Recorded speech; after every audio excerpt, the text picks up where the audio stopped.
كبسة إلهام الترند اللي قالب السوشيال ميديا. يلا نجربها ونشوف تستاهل الضجة دي ولا لأ. معانا هنا معلقتين كبار زيت ومعلقتين سمنة. هنقطع بصلتين ونحطهم عليهم ونحمر البصل لغاية ما ياخد اللون الذهبي ده.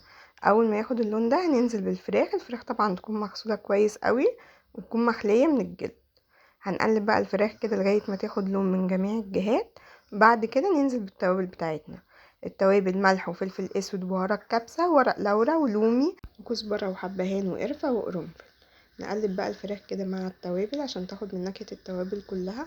عايزة اقول لكم الريحة خطيرة خطيرة خطيرة. احلى حاجة بقى في الوصفة دي ان هي كلها بتتعمل في حلة واحدة، ما بتوسخش المواعين خالص. كده احنا قلبنا الفراخ بقى وخدت ريحة التوابل. هنضيف معلقتين كبار من صلصة الطماطم وكوباية عصير طماطم.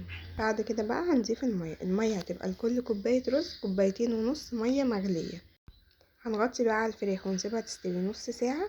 في النص ساعة دي هنكون احنا غسلنا الرز كويس قوي ونقعناه. بعد كده هنضيفه للفراخ ونسيبهم بقى يستووا مع بعض. كده نبقى خلاص خلصنا الوصفة بتاعتنا. تعالوا بقى شوفوها عم استوت. عايزه اقول لكم طعمها تحفه تحفه تحفه تحفه بجد، تستاهل كل الضجه اللي معمول عليها دي. لو عجبكم الفيديو ما تنسوش تدوسوا لايك وتعملوا له شير، ولو اول مره تشوفوني ما تنسوش تعملوا فولو عشان يوصلكم كل جديد.